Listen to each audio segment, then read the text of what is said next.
22واں پارہ ہے سورۃ فاطر آیت نمبر 31۔ اعوذ باللہ من الشیطان الرجیم، بسم اللہ الرحمن الرحیم۔ ماقبل اللہ جل شانہ نے بیان فرمایا کہ اللہ نے دنیا کے اندر آسمان سے ایک قسم کا پانی اتارا اور اس ایک قسم کے پانی سے مختلف رنگوں والے اللہ جل شانہ نے دنیا کے اندر پھل پیدا فرما دیے، جن کے رنگ مختلف، جن کے ذائقے مختلف، مختلف رنگوں والے پہاڑ اللہ نے پیدا فرما دیے، مختلف رنگوں والے انسان اللہ نے پیدا فرما دیے۔ اس بات کو سمجھانے کے لیے کہ اللہ نے اس قرآن کو بھی آسمان سے اتارا، اس کو قبول کرنے بھی لوگوں کے مزاج مختلف ہے، کوئی اس کو سچا ماننے والا، کوئی اس کی تکذیب کرنے والا، جھٹلانے والا۔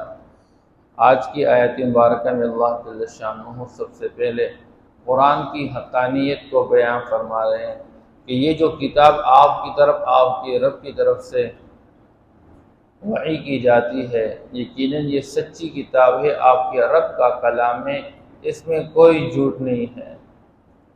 والذی اوحینا الیک من الکتاب، اور جو کتاب ہم نے آپ کی طرف وحی کی ہے، هو الحق، یہ ایک سچی کتاب ہے، اس کی ایک حقیقت ہے، مصدقا لما بین یدی، اور اس سے پہلے جتنی بھی کتابیں آئی ہیں یہ سب سے آخر میں نازل شدہ کتاب اور اپنے پچھلے تمام کتابوں کی تصدیق کرنے والی ہے، اس کا ماقبل کتابوں کے ساتھ کوئی ٹکراؤ نہیں ہے۔ تمام کتابوں کے اندر جو مشترک باتیں ہیں وہ 3 بنیادی باتیں ہیں۔ تمام آسمانی کتابیں اس بات پر متفق ہیں کہ اللہ وحدہ لا شریک ہے، وہی معبود برحق ہے، اس کے ساتھ عبادت میں کوئی شریک نہیں ہے۔ نمبر 2، جتنے انبیاء علیہ السلام دنیا کے اندر تشریف لائے سارے برحق پیغمبر ہیں، اور ان کا سلسلہ پھر قرآن مجید کے مطابق امام الانبیاء سید الانبیاء محمد مصطفیٰ احمد مجتبیٰ صلی اللہ علیہ وسلم پر ختم کیا گیا۔ تیسری بات جو تمام کتابوں کے اندر مشترک ہے وہ یہ ہے کہ موت کے بعد ایک زندگی ہے جس کو آخرت کہتے ہیں، جو نیکی اور بدی یعنی دنیا کے اندر اچھے اعمال اور برے اعمال کی جزا اور سزا کے لیے اللہ پاک نے متعین، پھر وہاں ہمیشہ کے لیے یا جنت ہے یا ہمیشہ کے لیے جہنم ہے۔ تو یہ آسمانی کتاب ہے اور یہ سچی کتاب ہے، اللہ کی طرف سے نازل شدہ کتاب ہے۔ ان اللہ بعبادہ لخبیر بصیر، اللہ جل شان اپنے بندوں سے خوب واقف ہے، اللہ پاک اپنے بندوں کو دیکھ رہے ہیں، کون کیا کر رہا ہے، اللہ پاک خوب واقف ہے اپنے بندوں سے۔ جو اس کتاب کے متعلق کیا کہتے ہیں، کوئی کہتا ہے ان ھذا الا اساطیر الاولین، یہ پچھلے لوگوں کے قصے کہانیاں ہیں، اس میں قوم عاد اور قوم ثمود کے تذکرے کیے جاتے ہیں۔ کوئی اس کو افسانے سمجھتے ہیں، کوئی اس کو پیغمبر علیہ السلام کی طرف سے بنی بنائی کتاب سمجھتے ہیں۔ یہ اللہ کا کلام ہے، یہ حضور کا اپنا کلام نہیں ہے، اللہ کی طرف سے نازل شدہ کلام ہے۔ جبریل اس کو لے کر آیا جو کہ اللہ کی طرف سے ایک امانت دار فرشتہ ہے، اللہ نے اس کے ذریعے اس قرآن کو وہ آپ صلی اللہ تعالیٰ علیہ وسلم پر نازل فرمایا۔ تو جیسے اللہ نے آسمان سے پانی اتارا، اس سے مختلف رنگوں والے اللہ نے پھل پیدا فرما دیے، ایسے ہی یہ قرآن اللہ نے آسمان سے اتارا۔ ثم اورثنا الکتاب الذین اصطفینا من عبادنا، پھر اللہ فرماتے ہیں ہم نے اپنے بندوں میں سے بندوں کا انتخاب کر کے، چناؤ کر کے ہم نے اس کتاب کو دنیا کے اندر نازل کر کے ہم نے وارث بنایا اس کتاب کا ان لوگوں کو جن کو ہم نے چنا اپنے بندوں میں سے۔ اللہ نے وارث بنایا اس کتاب کا اس امت کو، امتوں میں سے اللہ نے امت محمدیہ کا انتخاب کر کے اللہ نے یہ کتاب اس امت کو دی۔ یہ امت آخری امت، یہ کتاب آخری کتاب اللہ کی طرف سے۔ لیکن اللہ فرماتے ہیں ہم نے تو امتوں میں انتخاب کر کے اس امت کا اور ہم نے ان کو وارث بنایا اس کتاب کا، لیکن فَمِنْهُمْ ظَالِمٌ لِنَفْسِهِ، بعض ان میں سے وہ ہے جو اپنے اوپر ظلم کرنے والے ہیں۔ کوئی تو اس کتاب کا اقرار ہی نہیں کر رہا، انکار ہی کرتا رہتا ہے، جھٹلاتا رہتا ہے، مانتے ہی نہیں کہ یہ اللہ کا کلام ہے۔ وَمِنْهُمْ مُقْتَصِدٌ، اور بعض ان میں سے وہ ہے جو کہ درمیان چال چلنے والے ہیں، وہ اس پر ایمان لاتا ہے، اس کو سمجھنے کی کوشش کرتا ہے اور خود عمل کرتا ہے۔ وَمِنْهُمْ سَابِقٌ بِالْخَيْرَاتِ بِإِذْنِ اللَّهِ، اور بعض ان میں سے وہ ہے جو کہ وہ بھلائی کے کاموں میں ایک دوسرے سے آگے بڑھنے والے ہیں، ایمان بھی اس پر لاتے ہیں، اس کو سمجھنے کی کوشش کرتے ہیں، عمل بھی کرتے ہیں اور اوروں تک پہنچانے کی کوشش بھی کرتے ہیں۔ ذَلِكَ هُوَ الْفَضْلُ الْكَبِيرُ، اور یہی بہت بڑا فضل ہے اللہ کا۔ تین باتیں بیان کی گئی۔ جب اللہ نے اس امت کا انتخاب فرمایا اور قرآن کا وارث بنایا اللہ نے اس امت کو، تو یہ امت بھی تین گروہ میں تقسیم ہو گئی۔ کچھ لوگ وہ ہے جو ظالم بن گئے، اس کے بارے میں علماء کے مختلف اقوال، مفسرین رحمہ اللہ تعالیٰ نے مختلف اقوال بیان کیے۔ ایک قول یہ بھی ہے کہ ظالم سے مراد وہ ہے کہ باوجود یہ کہ اللہ نے اس کو قرآن کا وارث بنایا، قرآن تو پڑھتا ہے لیکن پھر بھی گناہوں میں لگا رہتا ہے، اس کی شرارت اور اس کی سیئات اور اس کی کوتاہیاں وہ اس کی نیکیوں پہ غالب آ چکی ہے، گناہوں میں لگا رہتا ہے۔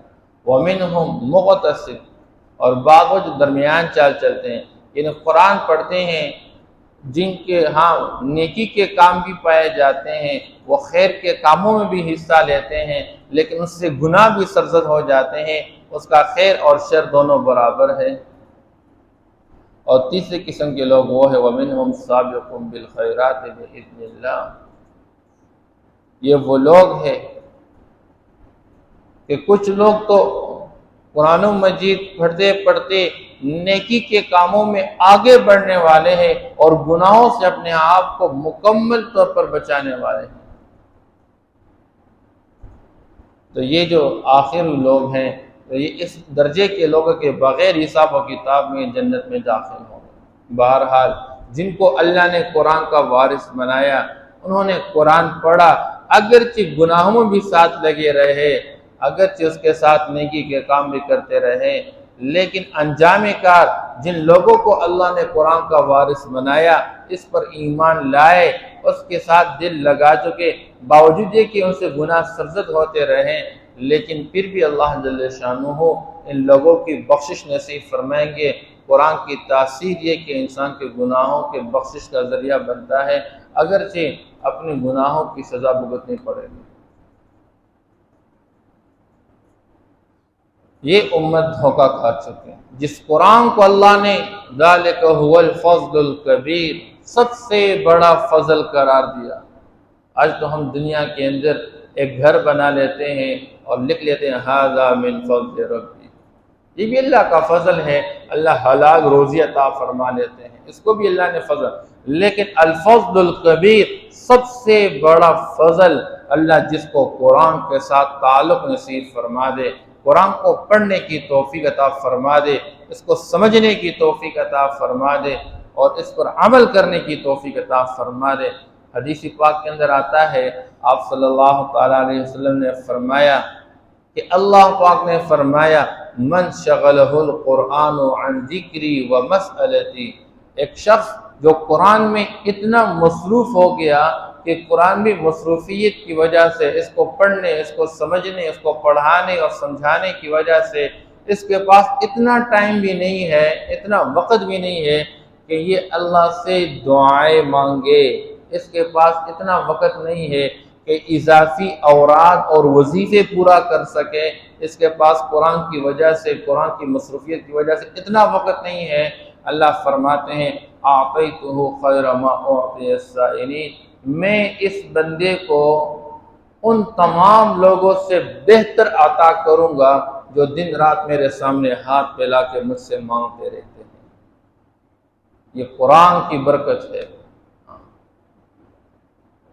اس لیے حدیث پاک کے اندر آتا ہے، آپ صلی اللہ تعالیٰ علیہ وسلم فرماتے ہیں، تم اللہ تک پہنچنا چاہتے ہو تو اس چیز سے بڑھ کر کسی چیز کے ذریعے اللہ تک نہیں پہنچ سکتے جو خود اللہ سے نکلی ہوئی یعنی قرآن۔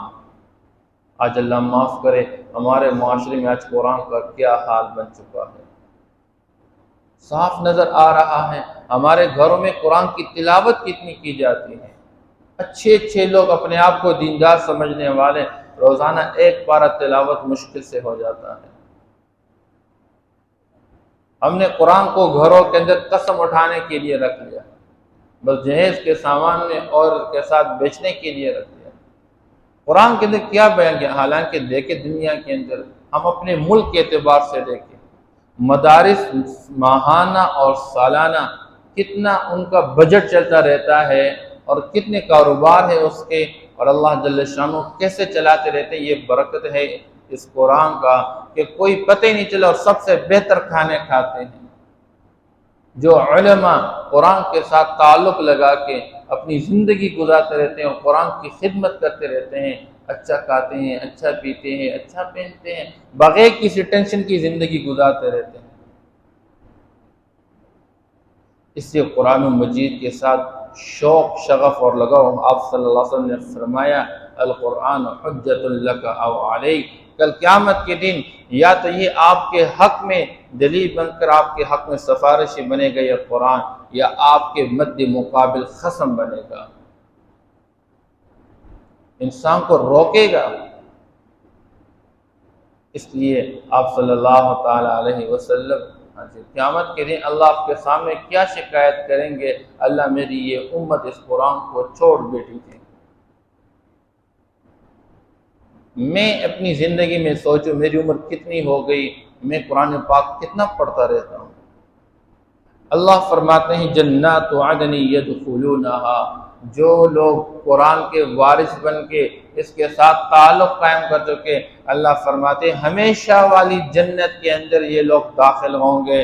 یحلون فیہا اساور من ذہب، ان کو پہنایا جائے گا اس جنت کے اندر سونے کے کنگن پہنائے جائیں گے۔ دنیا میں مردوں کے لیے سونے کو حرام قرار دیا گیا، حالانکہ سونا استعمال کرنا اس میں کوئی قباحت نہیں ہے، لیکن اللہ کا حکم ہے کہ بس دنیا کے اندر مرد استعمال نہیں کرے گا۔ آپ صلی اللہ تعالیٰ علیہ وسلم نے اپنی امت کو سمجھایا، اس لیے مرد سونے کے انگوٹھی استعمال کرنے سے، سونے کے کنگن استعمال کرنے سے پرہیز کر لے، ورنہ کل قیامت کے دن جنت میں محروم ہوگا۔ اور اللہ فرماتے ہیں تمہیں یہ کنگن سونے کے ہم پہنائیں گے جنت کے اندر، وَلُؤْلُؤًا، اور اللہ فرماتے ہیں ایسے لوگوں کو ہم موتیوں کے ہار پہنائیں گے جنت کے اندر، وَلِبَاسُهُمْ فِيهَا حَرِيرٌ، اور دنیا میں نرم و نازک ریشم کے لباس سے منع کیا گیا ہے۔ آج دنیا کے اندر گزارا کر لو، ریشم کا لباس استعمال نہ کر لو، اللہ فرماتے کل جنت کے اندر ہم تمہیں ریشم کا لباس پہنائیں گے۔ یہ وہ مبارک زندگی جنت کے اللہ عطا فرمائیں گے۔